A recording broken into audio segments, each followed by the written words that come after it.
Good morning. This is the Paradise Unicorn Priestess bringing you day 146 of A Course in Miracles, the Yin translation, where we use female words. This would be May 26th if you're starting at the new year. Setting the goal. The practical application of the Holy Spirit's purpose is extremely simple, but it is unequivocal. In fact, in order to be simple, it must be unequivocal. The simple is merely what is easily understood, and for this it is apparent that it must be clear. The setting of the Holy Spirit's goal is general. Now she will work with you to make it specific, for application is specific. There are certain very specific guidelines she provides for any situation, but remember that you do not yet realize their universal application. Therefore, it is essential at this point to use them in each situation separately until you can more safely look beyond each situation in an understanding far broader than you now possess. In any situation in which you are uncertain, the first thing to consider, very simply, is what do I want to come of this? What is it for? The clarification of the goal belongs at the beginning, for it is this which will determine the outcome. In the ego's procedure, this is reversed. The situation becomes the determiner of the outcome, which can be anything. The reason for this disorganized approach is evident. The ego does not know what it wants to come of the situation. It is aware of what it does not want, but only that. It has no positive goal at all. Without a clear-cut positive goal set at the outset, the situation just seems to happen and makes no sense until it has already happened. Then you look back at it and try to piece together what it must have meant. And you will be wrong. Not only is your judgment in the past, but you have no idea what should happen. No goal was set with which to bring the means in line. And now the only judgment left to make is whether or not the ego likes it. Is it acceptable, or does it call for vengeance? The absence of a criterion for outcome set in advance makes understanding doubtful and evaluation impossible. The value of deciding in advance what you want to happen is simply that you will perceive the situation as a means to make it happen. You will therefore make every effort to overlook what interferes with the accomplishment of your objective and concentrate on everything that helps you meet it. It is quite noticeable that this approach has brought you closer to the Holy Spirit's sorting out of truth and falsity.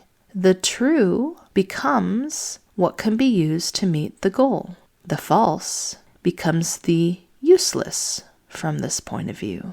The situation now has meaning, but only because the goal has made it meaningful. The goal of truth has further practical advantages. If the situation is used for truth and sanity, its outcome must be peace. And this is quite apart from what the outcome is.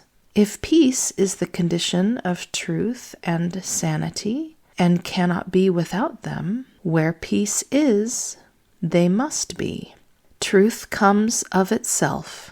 If you experience peace, it is because the truth has come to you, and you will see the outcome truly, for deception cannot prevail against you. You will recognize the outcome because you are at peace. Here again, you see the opposite of the ego's way of looking, for the ego believes the situation brings experience.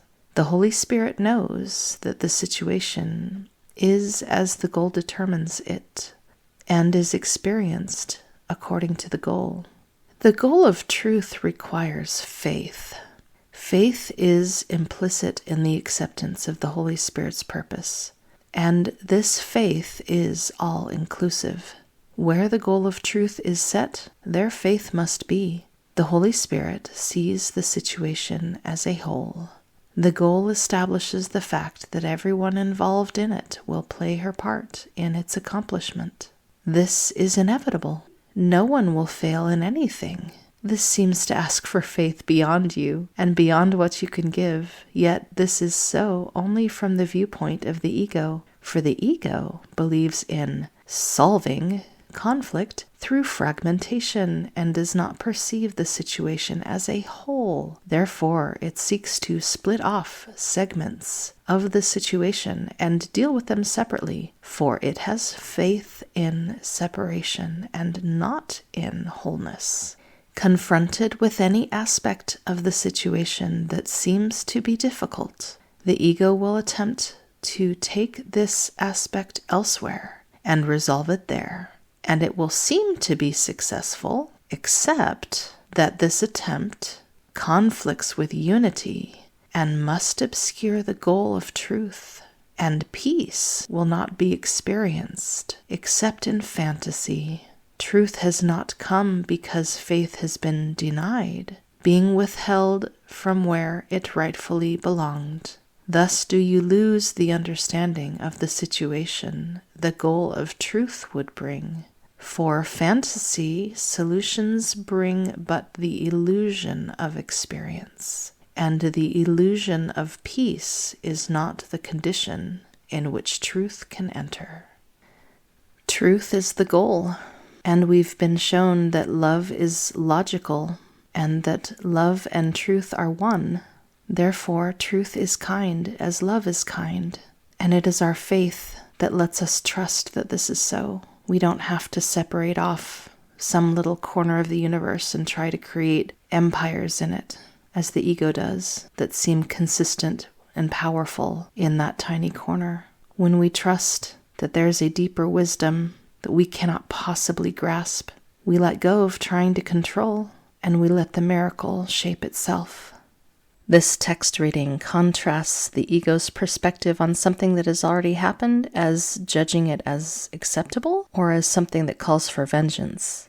I don't know how many people who are into A Course in Miracles also watch the brilliant cartoon Adventure Time. But if you have a chance to check out the character called Lemongrab, which is an extremely annoying character to watch, and not everyone can handle dealing with giving their time to this character, I think it is such a brilliant portrayal of what the ego is. This character is constantly shrieking that things are unacceptable. The best he can say about something is that it is acceptable. I chuckle at this because it's so in line with what A Course in Miracles says about the ego. Anyway, if you get a chance to check out, there are YouTube compilations of this very strange character. Lemongrab and Adventure Time is the show, if you want to check it out. Lesson 146. Review of lessons 131 through 132. My mind holds only what I think with God. 131. No one can fail who seeks to reach the truth. 132. I loose the world from all I thought it was. There it is, our review for today. Happy practicing.